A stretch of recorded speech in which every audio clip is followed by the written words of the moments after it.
Robert Kiyosaki ने अपनी किताब रिच डैड पुअर डैड में दो लोगों की सोच का फ़र्क बताया है। एक रॉबर्ट का बाप जिसे रॉबर्ट ने गरीब बाप कहा है, और एक रॉबर्ट के दोस्त का बाप जिसे रॉबर्ट ने अमीर बाप कहा है। गरीब बाप ने पीएचडी की है, जबकि अमीर बाप 8वीं क्लास भी पास नहीं कर पाया। अब गरीब बाप असल में गरीब नहीं है, उसकी ऐसी नौकरी है जो हर इंडियन आज करना चाहता है। वो हाई पेइंग गवर्नमेंट ऑफिशियल है, लेकिन हमेशा पैसों को लेकर परेशान रहता है। जबकि अमीर बाप हवाई का सबसे रईस आदमी बनता है। गरीब बाप फैमिली पर अनपेड बिल छोड़कर मरता है, जबकि अमीर बाप अपनी फैमिली के लिए करोड़ों की दौलत छोड़कर दुनिया से जाता है। अब आप सोच रहे होंगे कि ये दोनों बाप जब अच्छा कमाते थे तो क्यों एक गरीब रह जाता है और दूसरा इतना अमीर क्यों बन जाता है। ये फ़र्क दोनों बाप की सोच का था। रॉबर्ट का गरीब बाप कहता था कि बड़ा इंसान बनने के लिए खूब पढ़ लिख कर अच्छी नौकरी करना चाहिए, जबकि अमीर बाप कहता था कि बड़ा इंसान बनने के लिए पढ़ लिख कर खुद की कंपनी खोलनी चाहिए ताकि उससे दूसरों को रोज़गार मिले। रॉबर्ट का गरीब बाप कहता था कि पैसों से मुसीबत आती है, पैसा ही सारी मुसीबतों की जड़ है, जबकि अमीर बाप कहता था कि पैसों से पावर मिलता है, पैसा ना होना मुसीबत की जड़ है।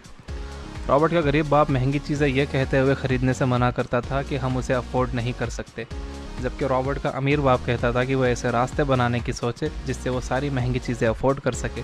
ऐसा करने से उसके दिमाग में नए नए आइडियाज़ आएंगे।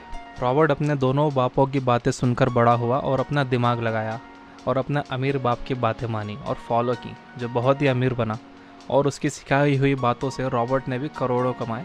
दूसरी तरफ उसका गरीब बाप गरीब ही रह गया। तो ऐसा क्या आखिर रॉबर्ट ने अपने अमीर बाप से सीखा? फाइनेंशियल एजुकेशन की प्रॉब्लम यह है कि ये स्कूलों में नहीं सिखाई जाती, इसलिए ये आपको आपकी फैमिली सिखाती है। अब इसमें प्रॉब्लम यह है कि अगर आपके पेरेंट्स दुनिया के टॉप 1% लोगों में नहीं हैं, तो वो आपको सिखाएंगे कि गरीब कैसे बना जाए। इसलिए नहीं कि वो आपसे प्यार नहीं करते, बल्कि उन्हें पता ही नहीं है कि वो क्या सिखा रहे हैं, और वो रिच डैड पुअर डैड जैसी बुक्स नहीं पढ़ते। रॉबर्ट के अमीर बाप ने रॉबर्ट को असेट्स और लायबिलिटीज़ का फ़र्क समझाया। आपने अकाउंटिंग क्लास में जो भी सीखा है उसे भूल जाइए। रॉबर्ट ने इसे अपनी किताब में बहुत आसान तरीके से समझाया है। असेट्स वो चीज़ें होती हैं जो आपकी जेब में पैसा डालती हैं, और लायबिलिटी वो चीज़ें होती हैं जो आपकी जेब से पैसा निकाल लेती हैं। कोई भी चीज़ असेट और लायबिलिटी हो सकती है।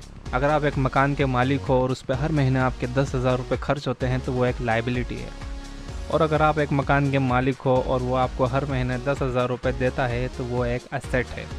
Businesses, real estate, bonds, paper assets जैसी चीज़ें एसेट्स होती हैं। ये फ़र्क जानना बहुत ज़रूरी है कि गरीब सिर्फ अपनी ज़रूरतों पर खर्च करता है, अमीर असेट्स खरीदता है, जबकि मिडिल क्लास लायबिलिटीज़ खरीदता है और सोचता है कि ये उसकी असेट्स है। जब तक आप अपनी सोच को नहीं बदलोगे कि आपको आपके पैसों के साथ क्या करना है, तो आप अपनी जॉब से चाहे कितना भी कमा लो, आप उसे अपनी लायबिलिटीज़ और एक्सपेंसेस से मैच कर ही लोगे। आपके दोस्त चाहें आपका महंगा फ़ोन देखकर हैरत करें और आप अमीर दिखने लगें, लेकिन असलियत में आप कभी अमीर नहीं बनोगे।